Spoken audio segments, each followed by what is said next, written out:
तो भाइयों भैंस चोर बड़ी बड़ी बातें करते हैं, लेकिन भैंस चोरों के पास भाइयों अपने पीछे 100 साल की वंशावली भी नहीं होगी किसी के पास भी। लेकिन क्षत्रियों के पास महाभारत की वंशावली है। ऐसी बहुत सारी क्षत्रियों की शाखा हैं जिनके पास पूरी वंशावली पड़ी हुई है।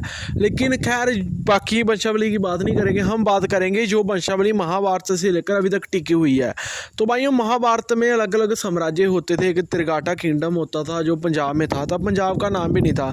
पंजाब का नाम जो पड़ा है, जो 5 दरियाओं का पानी था, 5 दरियाओं को उसको फिर पंजाब बोला जाने लगा। ये बाद में पड़ा। उससे पहले किंगडम होते थे अलग अलग। त्रिगाटा किंगडम था एक, जिन्होंने महाभारत में कौरवों का साथ दिया था। उनका नाम था राजा सुशर्मा चंद्रा। राजा सुशर्मा चंद्रा ही थे वो राजा जिन्होंने कांगड़ा का नगरकोट महल बनाया था, जो आज भी है। तो भाइयों वहाँ से लेकर पूरी वंशावली आज के कांगड़ा के कटोच राजपूतों के पास मौजूद है। उस वक्त राजा सुशर्मा चंद्रा के जो महल थे, 3 महल थे, 3 राजधानियाँ थी त्रिगाटा किंगडम की। एक कांगड़ा थी, एक मुल्तान थी और एक जलंधर थी। मुल्तान में आप जाइए, पाकिस्तान की ऑफिशियल वेबसाइट में लिखा हुआ है कि मुल्तान एक कटोचगढ़ फाट है। पाकिस्तान की सरकार ने बोला है कि राजपूतों की जो कटोच शाखा है ये महाभारत से है।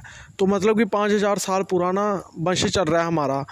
तो हमारी वंशावलियों से वो होती है, तुम्हारी तरह नहीं फर्जी बोलकर, ठीक है। तो उनकी सरकार ने माना, पूरी दुनिया ने माना है, तो हमारे तो वंश चलते हैं। और दूसरी बात ये है कि आप जाइए वहाँ पर राजा पोरस का भी बताया गया है। सभी राजा जितने भी हुए हैं त्रिगाटा किंगडम के सभी बताए गए हैं। एक कटोच किंगडम था त्रिगाटा किंगडम। तो अब बात करते हैं राजपूत शब्द की। तो भाइयों राजपूत शब्द जो है वो अल मसूदी ने भी बोला है 8वीं सदी में। उसके अलावा बौद्ध ग्रंथ में भी आता है जब गौतम बुद्ध बोलते हैं। तो इसके अलावा और भी बहुत सारे हैं। लेकिन राजपूत शब्द जो है ये हिंदी का शब्द है। संस्कृत में इसको बोलते थे राजपुत्र। हिंदी शब्द और हिंदू शब्द जो आपको पता है कि 8वीं सदी से पहले नहीं था, पहले संस्कृत चलती थी। और क्षत्रियों का जो धर्म था वो क्षात्र धर्म था।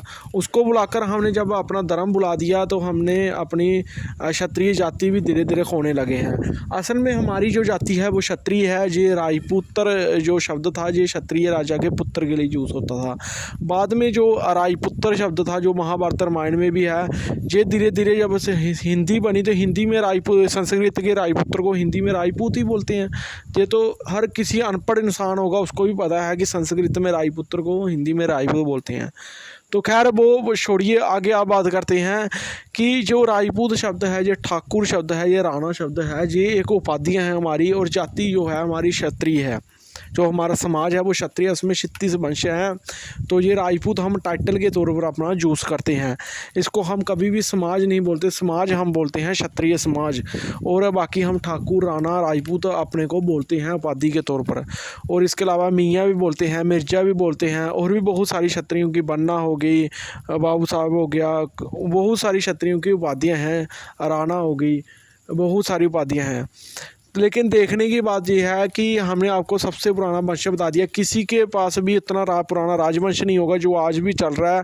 उसके 399 महाराजा जो अभी बने हैं, महाराजा अश्वरी चंद्र कटोच जिनका राज तिलक हुआ है, उनके पास ही इतना पुराना महल है। किसी और गैर के पास अगर बहुत तो बता दें। वो एक देश जहाँ पर प्रतिहार राजपूतों ने राज किया उस पर क्लेम करके ही बड़ी बड़ी बातें करते हैं। अगर आप सभी चाहते हैं कि हम क्षत्रिय समाज की लड़ाई और हो रही इतिहास चोरी की लड़ाई पर ऐसे ही अपनी बेबाकी से आवाज उठाते रहें, तो आप सभी वीडियो के स्लाइड में एक ऑप्शन होगा थैंक्स के जरिए आप सभी हमारी मदद कर सकते हैं, ताकि हम ज़्यादा से ज़्यादा बेबाकी से खुलकर क्षत्रिय समाज की हो रही इतिहास चोरी और क्षत्रिय विरोधी लोगों को मुंह तोड़ जवाब देते रहें।